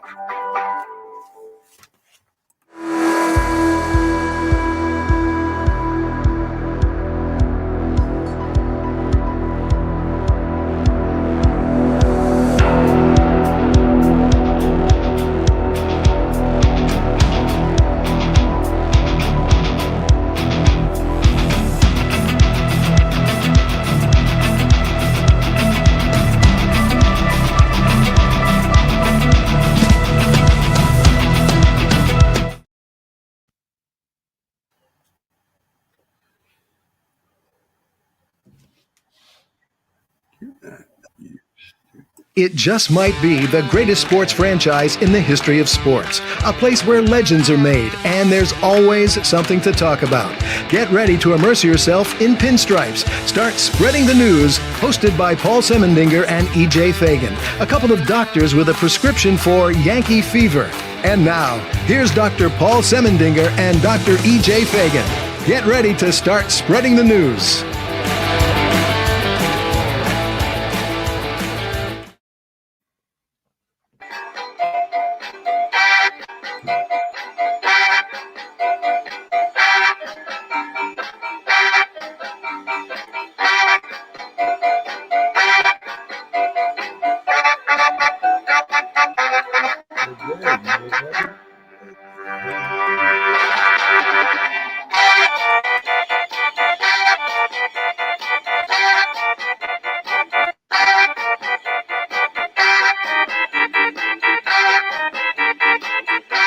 I figured since we were talking about everything but football on this show that I throw the baseball promo in there too for start spreading the news. How we doing today, folks? This is Mac, Jack, and Jim with your big football show as we come through Sunday's game and get to our part, my favorite part of the show, where all three of us get to break down the games, talk a little bit about NFL news. And I want to get to that first, guys, about what your thoughts are on the hirings of the coaches. And I want to get to the Giants, the ball first. And what intrigues me, Jim, and you've been part of a lot of different changes. Well, I shouldn't say a lot, a couple main changes, at least one legendary change. When Tom Landry was let go and Jimmy Johnson was brought in as a head coach, a legend. Tom Landry, one of the greatest coaches in the history of football, an architect in defenses and offenses, but kind of ran out of steam at the end. They brought in Jimmy Johnson, who became a Hall of Fame coach with his Super Bowl and his winning at Dallas. And the thing I've been hearing lately about coaches, and this kind of bothers me in a way, the way it's put, is they're great teachers and great communicators. And I think if you're a professional football player, you've been taught a lot getting there already. I mean, to be a professional football player, you have got to be taught throughout the history of your career to get to the pro football level. And maybe that's a position coach's job, to teach you the different things that they want you to do in different schemes, maybe to reinforce basics you learned along the way. I've never really heard, I can't remember one time, hearing the great football legendary coaches being described as great teachers. You know, Vince Lombardi, Chuck Noll, Tom Landry, Don Shula, Bill Parcells, Jimmy Johnson, and on and on and on. I never really heard they were great teachers. They were great leaders. You know, they led the team. The team went behind them. The coaches followed them. The players followed them. But not a great teacher and communicator like they use that freely today. Like, this guy's going to come in and teach you guys how to play football, and that he's going to communicate how to play football. Isn't that more a position coach's job, to teach you the schemes and to teach you what you got to do, the techniques, Jim? Well, here's the thing, and Bill Parcells said this, and Tom Landry was this, and Jimmy Johnson also, and even Marv Levy. What Bill Parcells used to say, that he coaches the coaches. And by that, he meant that he was teaching them what he wanted to accomplish. So they have to be great teachers, in my opinion, is that they have to be great teachers. Position coaches are the foot soldiers. They're taking whatever the head coach wants accomplished back to the players and teach them that. But the head coach has to manage the team. He's a manager. He's managing his coaches. So I agree with that. You have to be and you have to communicate. First of all, the great coaches always have what they're trying to accomplish. Jimmy Johnson, for example, would always say that we're going to play like champions. We're going to practice like champions, because someday we will be champions. And that was his mantra. And that's how we did it. We knew that he expected us to play like champions, practice like champions, because eventually we would be champions. At first, it didn't work. We were 1-15. But as it went along, it did. Coach Landry would critique every single play or every single player on the team on Mondays. He taught them what he wanted to do, because he designed the offense and the defense. Marv Levy was great. He was a great communicator. And he also, his coaches, he let his coaches coach, but he also wanted them to understand what he was trying to do. Right. I mean, I don't disagree with what you're saying there, Jim. I'm talking about, they talk about players, coaches, right? And I'm talking about head coaches now. I mean, you know, the great coaches seem kind of gruff to me, right? Tom Coughlin. You know what I mean? On the field, what I see is they're out there, they're leading the team. They're great leaders. And I understand coaching coaches. I think Bill Parcells was one of the greatest at that. That's why I have him up there amongst the greatest of all time. His tree is unbelievable. But they're really not breaking down. I mean, they'll get on the field once in a while, show you what the technique is, what they think the technique should be. But isn't the teachers, what I'm trying to say is, isn't the teachers really their staff, where they're passing along what they want them to say and how they want you to coach? They're not going to stand there and run a route with a wide receiver. And Bill was very involved in the quarterbacks. Jimmy was the old D-line coach. He was involved with the defensive line. Various coaches. Marv Levy, for example, was involved with the special teams. Barry Switzer. These are coaches that I've been around as a player. He was involved with the offense, because that was their specialty. But he didn't go outside of their specialty. They let their coaches do it, but they wanted the same message. And we talked about this earlier with their staffs. They understood the message of great coaches. and they wanted that message to not be deterred. That's why coaches stayed with him for a extended period of time. You see, what I don't understand sometimes about coaches, especially young coaches, they could be a player and all of a sudden they retire and the next year they're a coach. What makes them so much smarter because you put the title coach next to their name? It doesn't. That happened to me, Jack. I became a coach, a couple of weeks after I retired. Yeah. And what it does is you kind of have an understanding, and they're seeing your insight because you still look at it as a player. But the problem is that you got to look at it as a coach. You can't look at it as a player, and you got to be a teacher, and you got to understand that everybody doesn't do it the same way. There are different abilities, and you have to find out what the abilities of the players are. And the great ones understand that we talk about Tom Brady and we talk about Aaron Rodgers. They accomplished wins, Ben Roethlisberger, but they didn't do it all the same way. Sometimes you have to understand what can your player do well and how can you get him to the maximum of his potential. Well, there's a perception as far as overcoaching, and this is what bothers me. Take the case of Eric Bieniemy. He should be in top demand for head coaching job, but the knock against him is that Patrick Mahomes supposedly calls a lot of his own plays, and Eric Bieniemy doesn't have full control over the offense, and with Andy Reid there as well has a big say in it. So, yeah. There are some things probably in his background, and I've heard this, I don't know how true it is that he doesn't interview well.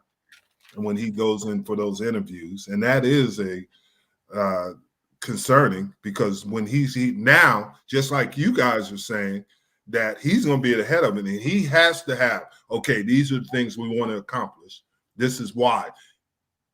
The thing you got to understand about coaching in this era is the what, the when, and the why. The players want to know, what are we doing, when are we doing it, and why we're doing it. This is a different era. And the successful teams, they have that. And you know, what I found, Jim, is the why is the most important, because they don't understand, you know, you're doing this and they're like, okay, I can do this, but they're not fully 100% behind it until you tell them why. And that's when the team really starts learning about what you're talking about and performing on the field. It's what I found anyway, that once I told the players why and what this drill does and why we're doing it, all of a sudden they get really interested and really excited about doing a drill that normally they're not excited about doing. It's like, it's something else we're doing. So yeah, I get that 100%. But isn't the NFL about repetition all the time? These unusual special team plays, when you hear coach say, well, we practiced it over and over, I have a hard time believing they practice certain plays over and over because they take place so infrequently. That's not to say the team didn't go over the number of times, but I don't think they beat it to death the way they make it out to be. Well, here's the thing, Jack, and like I said, I've had the opportunity to work for some great coaches, but Bill Parcells on Fridays, he would have situations that are unusual situations in games. And he would practice those. We would practice those for about an hour and a half. It wasn't high speed, but he was explaining this is how we'll react to these situations. Now, you don't see those situations every week, but what happened is that won you 2 or 3 games a year because you knew how to react to situations. Prime example is one year we were playing Miami on Thanksgiving, and you remember the Leon Lett FUPA.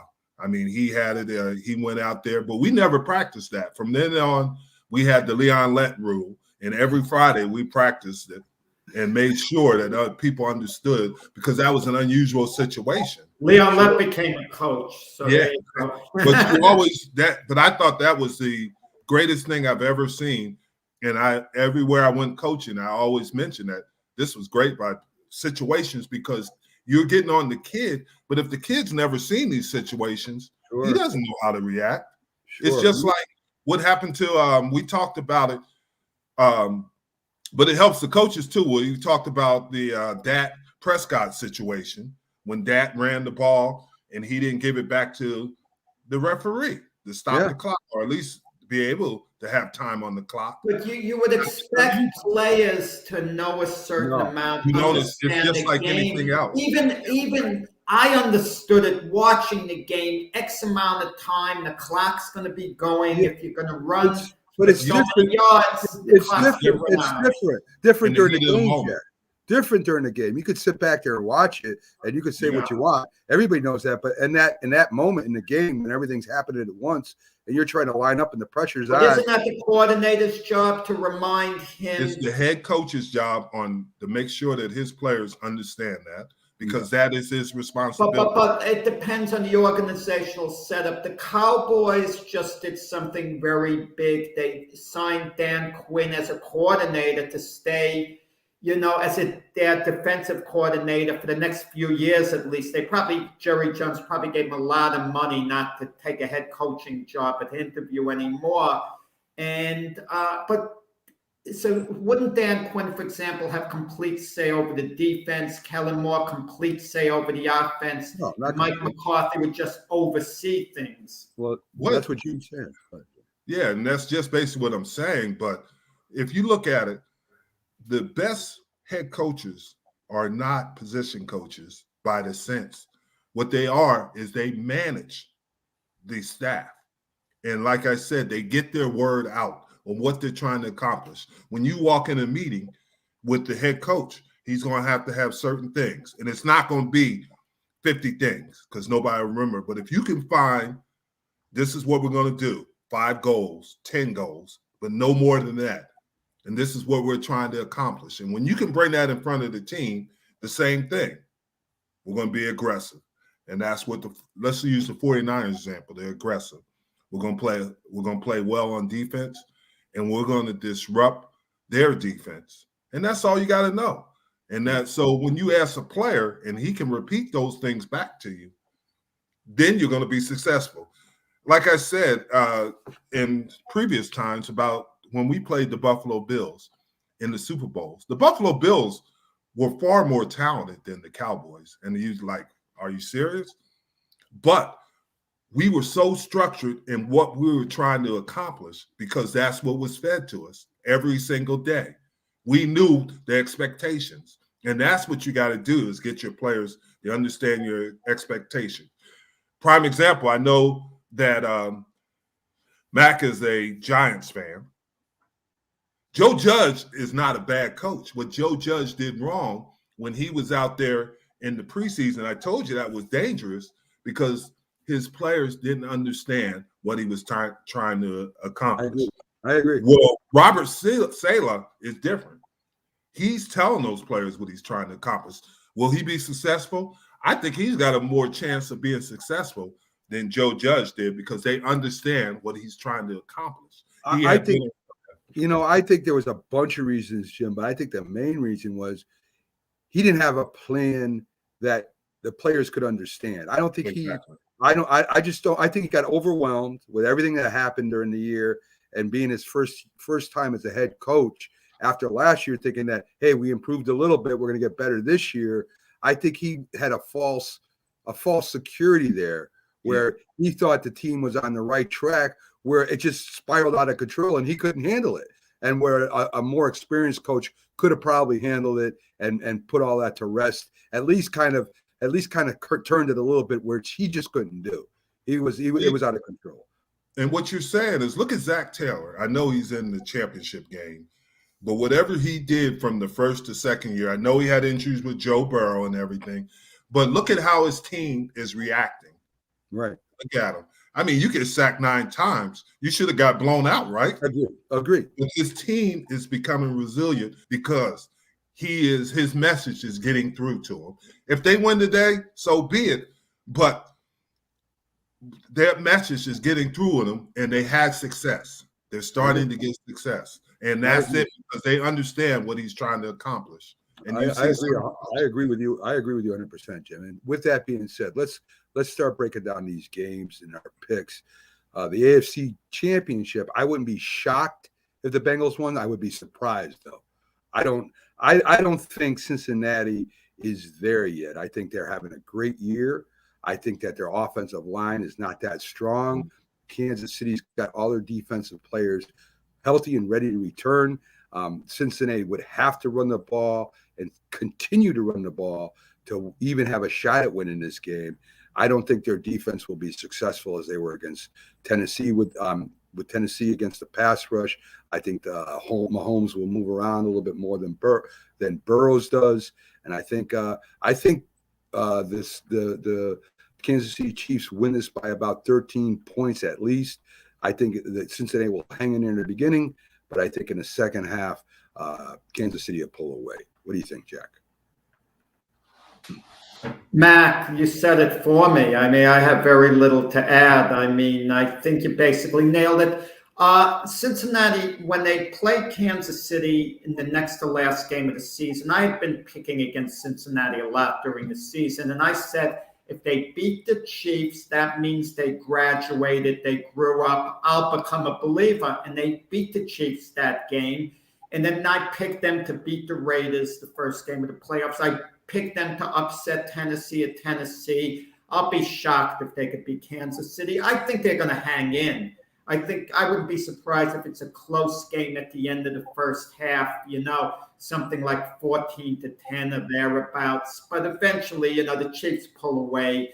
I know there's firepower on the Bengal team. Joe Mixon's the guy. He's going to have a phenomenal game, running the ball to open things up. And the Bengal defense, let's be honest, they're not really that good. The secondary played great against Tennessee. I know Ryan Tannehill had some bad throws. They could put on a good pass rush, but I can't see them keeping the Chief offense in check over the course of the game.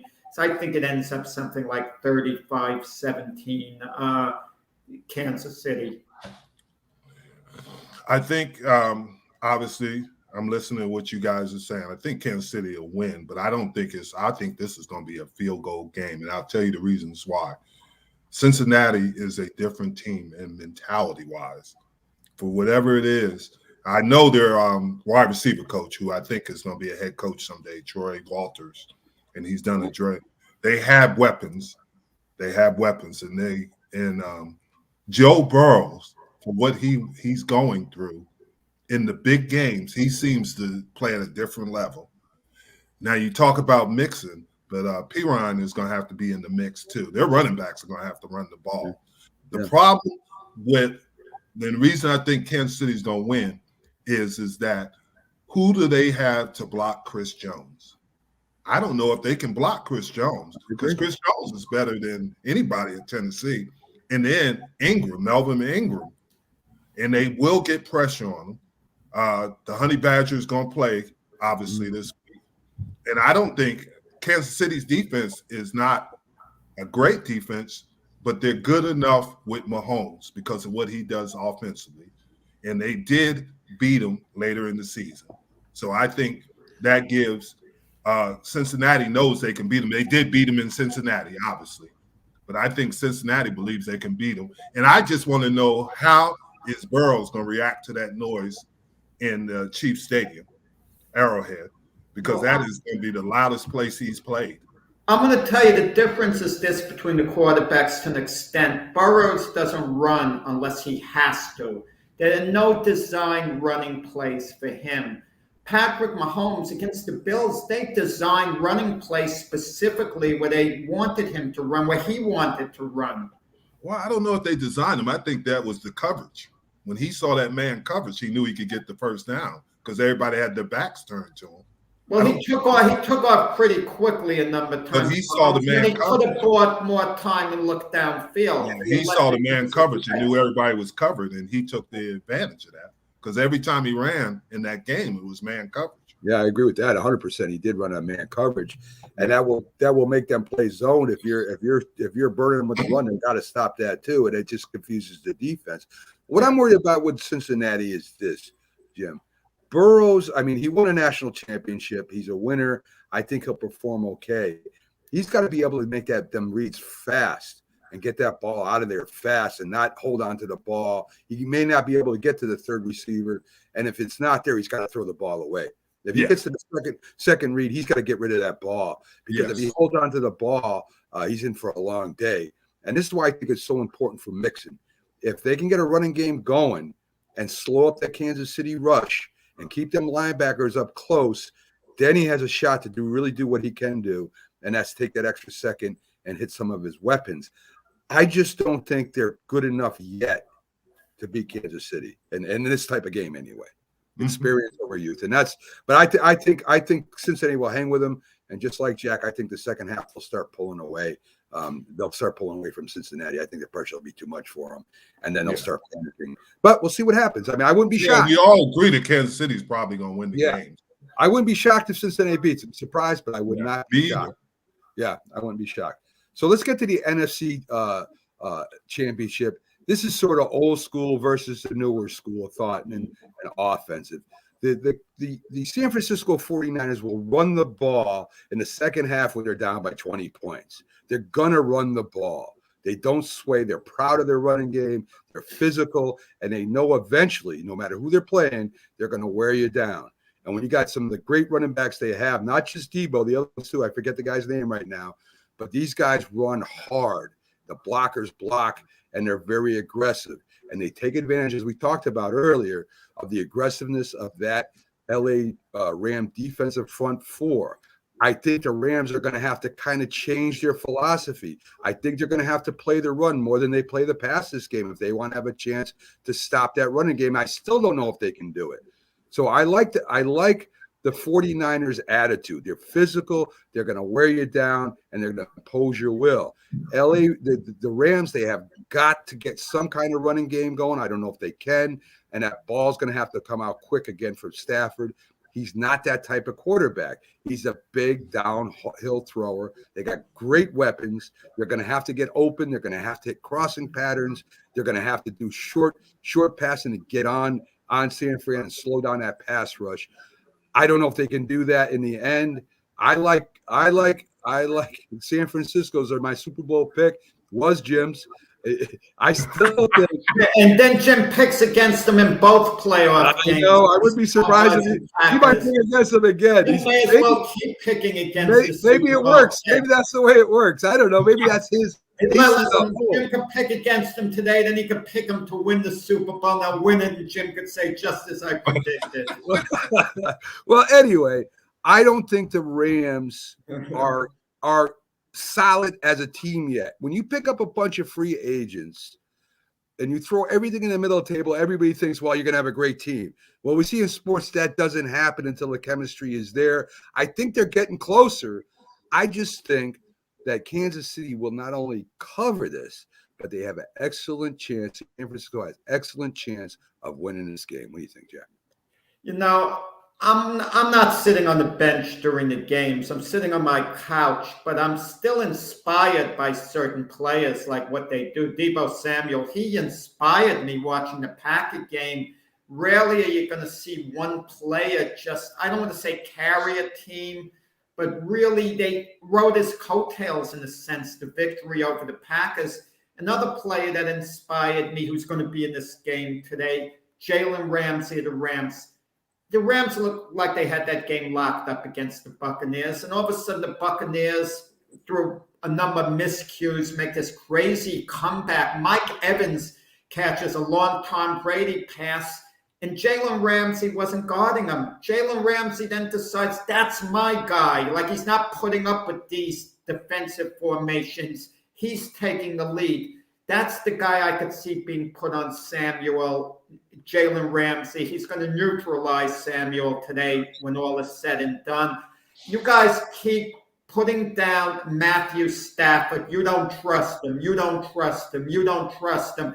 You won't trust him more, even after he gets the Super Bowl MVP trophy if he's holding it up. You guys still won't trust him. But trust him more than Jimmy G, Matthew Stafford, in a game like this, okay? Trust him more than Jimmy G. The Ram offensive line basically has to be mainly concerned with Nick Bosa, who's a game wrecker himself. You know, semi-control Nick Bosa. He's gonna sack Matthew Stafford once or twice, but basically contain him. Otherwise, it's going to be a dogfight. Forget history. The past games mean nothing in a situation like this. The Buccaneers lost. The Buccaneers have lost 4 times in a row in the regular season to the Saints, but in between that, they beat them in the playoffs. The Rams today, 23-13. Okay, what do you think, Jim? Okay, first of all, some of the statements that you made are way off, Jack. Because first of all, just like Mac was saying, Elijah Mitchell, number 25, is the running back, and he's going to be able to run it right. And you talked about Jalen Ramsey covering Mike Evans. Well, Mike Evans made a double move on him to get the game back in Tampa Bay's favor, if you remember, and scored a touchdown. And Jalen Ramsey was man on him. And I don't think Jalen Ramsey was man-to-man on Mike Evans. Then he took over after that, as I recall, after the long pass. He scored on Jalen Ramsey, went for the double move, and Evans scored on him, if you remember, in that game. Jalen Ramsey's the best cornerback in the NFL. I'm just telling you, at least. I'm telling you that he did beat him, Mike Evans. The guy that's going to be important is because everybody's – and every week they're talking about we got to stop Debo. They haven't stopped Debo yet because they move him around. They put him in different positions. He's not really a wide receiver. He's not a running back. He's a football player.